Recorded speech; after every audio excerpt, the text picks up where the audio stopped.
My name is, as you said, Javier Alvarez, and I come from Argentina, and I'm going to present to you a project called ARC39, which has a very systemic approach on the issue that has brought us here. In my view, and this is the tool that we're developing, problems are not the problems. The problem is the lack of political will to implement solutions. This has been brought over and over during the last presentations, yesterday especially.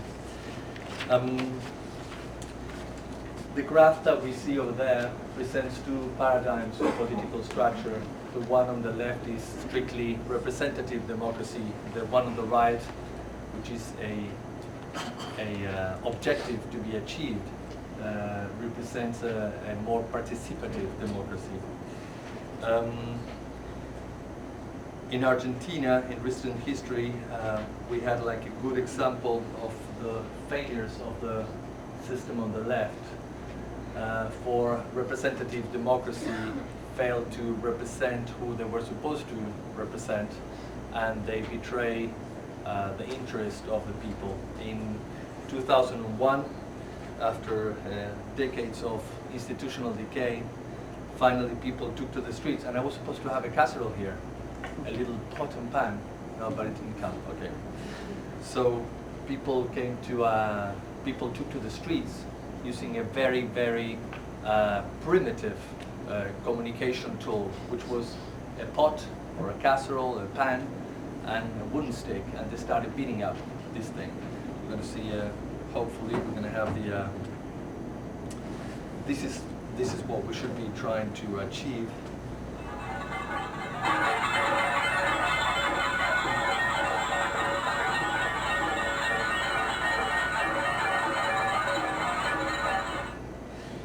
This very, very primitive tool of communication, it allowed to create a sense of belonging, a consensus of what people did not want. But the primitiveness of this tool could not create debates nor consensus of what people wanted for the future. And as that failed, the results did not come around, and finally the cacerolazo, as we call it, started fading and disappeared.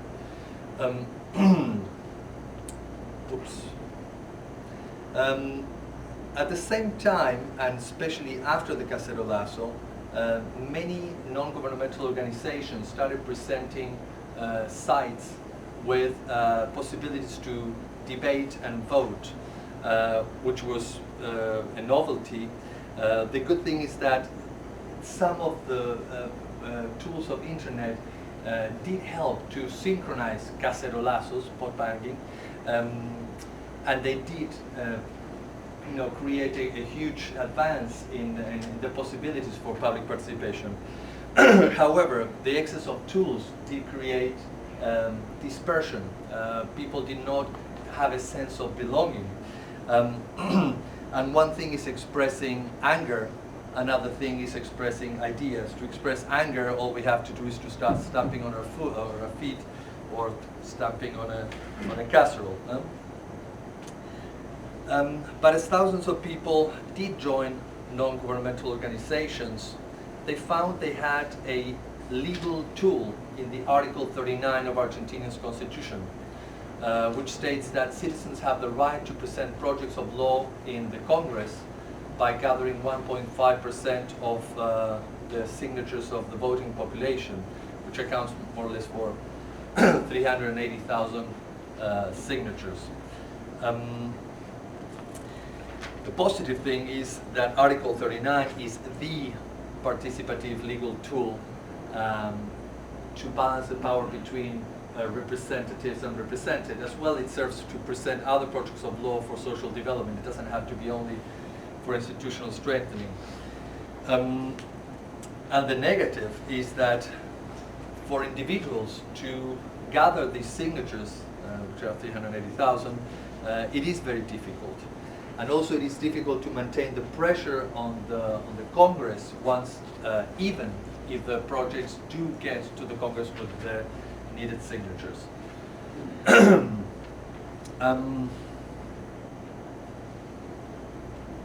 Okay.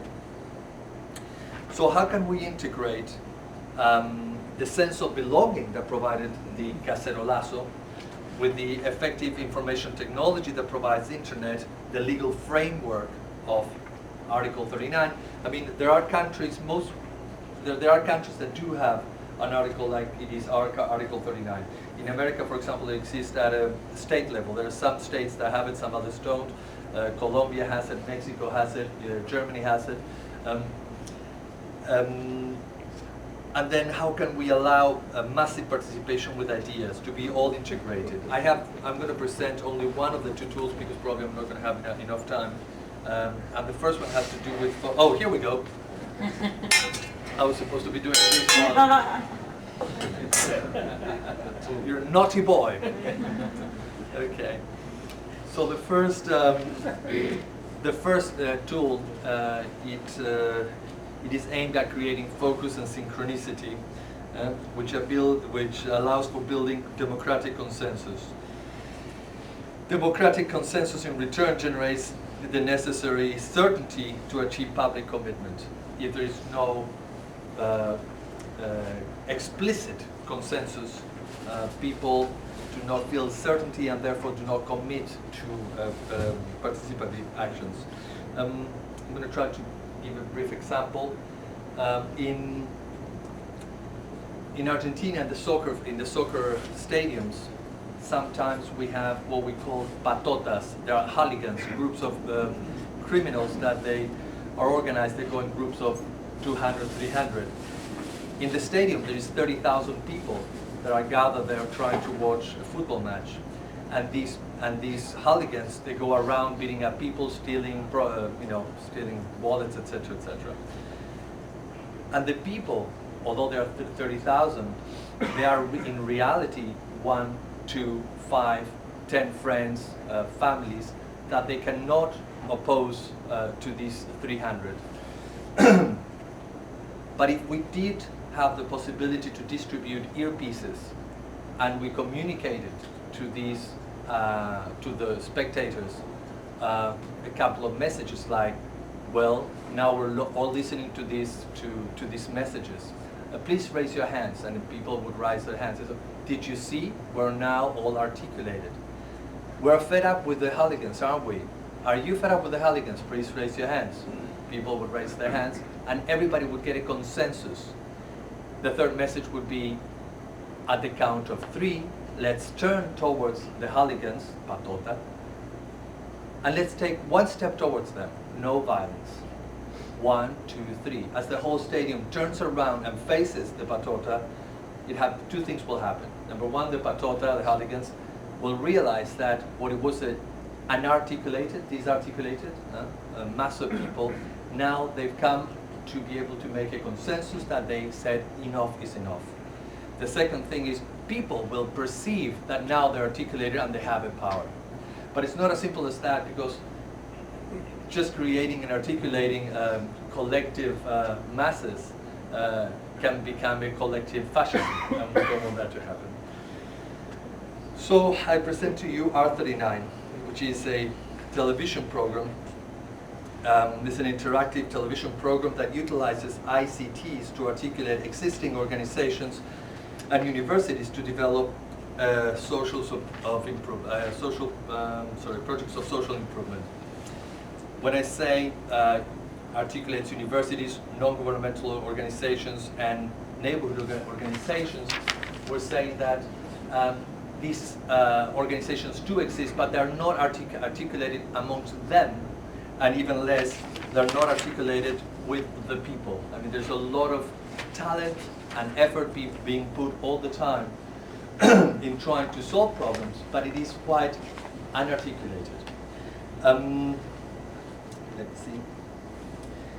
And this center, this nucleus that articulates public participation, it is very important for if instead of having a nucleus provided by universities, NGOs, and neighborhood organizations, we had Jerry Springfield. Does everybody know Jerry Springfield is the name of Springer? Sorry, Jerry Springer, not Springfield. You could have like a fascist movement, and what we have to do is to try to utilize the power of ICTs, to interconnect people, so that we can create a nucleus of consciousness that can gain power. Now this is the center of the program. As we see, we could interpret that that there's a tribune which has a representative cut of society. On the table we have a panel which is represented by governmental organizations, leaders of opinion, universities, etc., and linked by video conference, universities will be able to participate through their auditoriums, and there's 30 such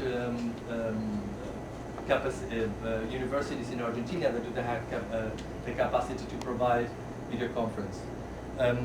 As well, in Argentina, because people cannot afford to buy computers, it started a proliferation of what we call locutorios. They are telecenters or cyber cafes. They provide very cheap access to internet broadband, about one peso, which is 30 cents of a dollar for 1 hour. For one vote, which would be 5 minutes or 10 minutes, it would cost about 5 cents of American dollars to participate. So it is fairly accessible. We're not saying that it is that everybody will be able to participate straight away, but it will be able to create a bridge to a much broader portion of the public.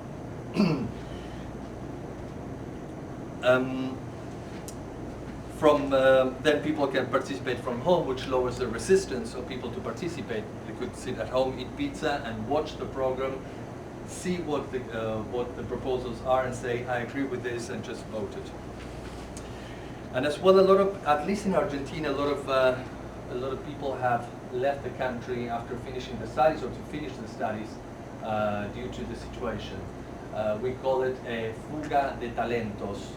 It's like escape of talent. Talent drain. Talent drain. Brain drain. Okay, brain drain. We feel that it would be an opportunity to close the cycle and not say we've lost this, but these talents have gone overseas to gain further capacitation and to be able to profit from their experiences, and they don't have to come back to Argentina. Internet provides a possibility for people to participate, since the program will be diffused simultaneously on radio. People could be participating from overseas, providing ideas, voting, etc., etc.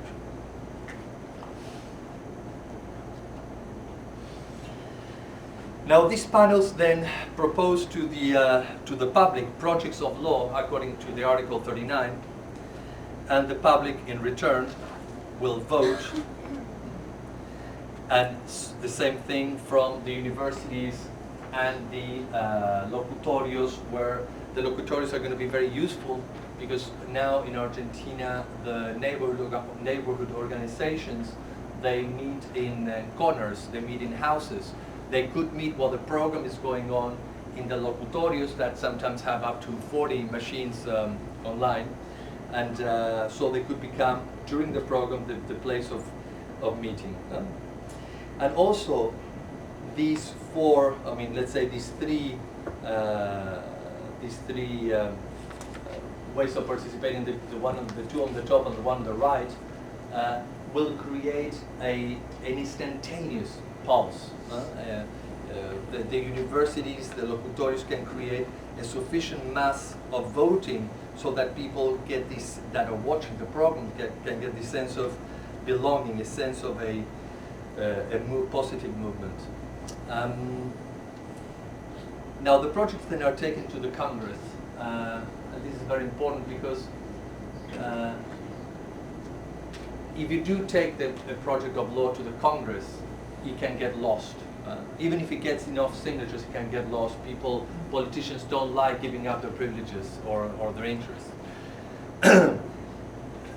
some people say that R39 in Argentina, we talk about our R39 as a battering ram. A battering ram is a piece of wood that is used to, in the medieval ages,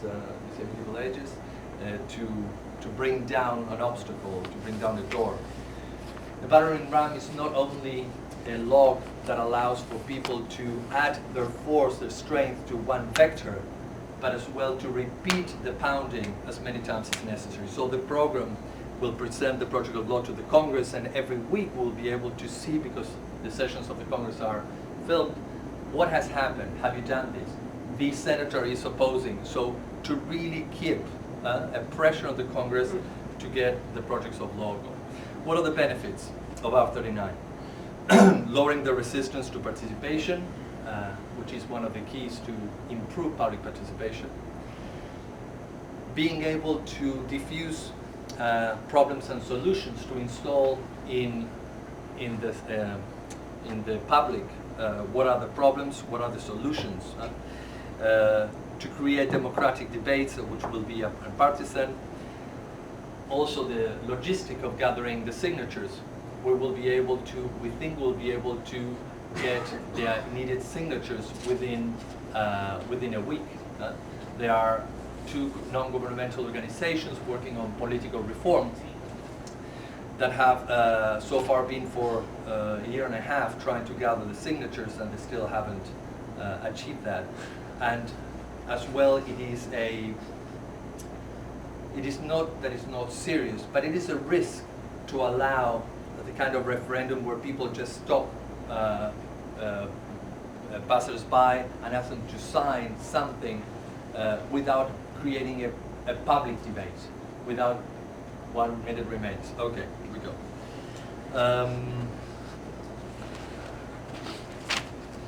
As well, a lot of people do want to participate but don't know what non-governmental organizations to participate with. We will be able to create online registration so that we can match the interests of the people with the necessities of the non-governmental organizations. Also, the political arena, it is stagnated, and we need different ways of introducing new possibilities of leadership to the people, and as well, opinion polls will be able to be made. Transparency is key to the project, and we will have panels of transparency that are going to be voted both by the non-governmental organizations and the people directly. We will have security systems for secure voting. Ramon is going to maybe give us a hand. And the projection, I'm coming to the last slides.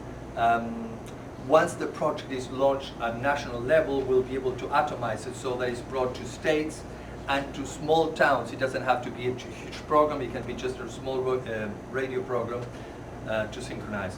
And if R39 it is successful in achieving its goals, we will bring it hopefully to other countries in the region, and the ideal goal will be to see R39 as a network of independent programs trying to achieve consensus on issues like ecology, health, world security, etc. The second one we'll leave for another meeting.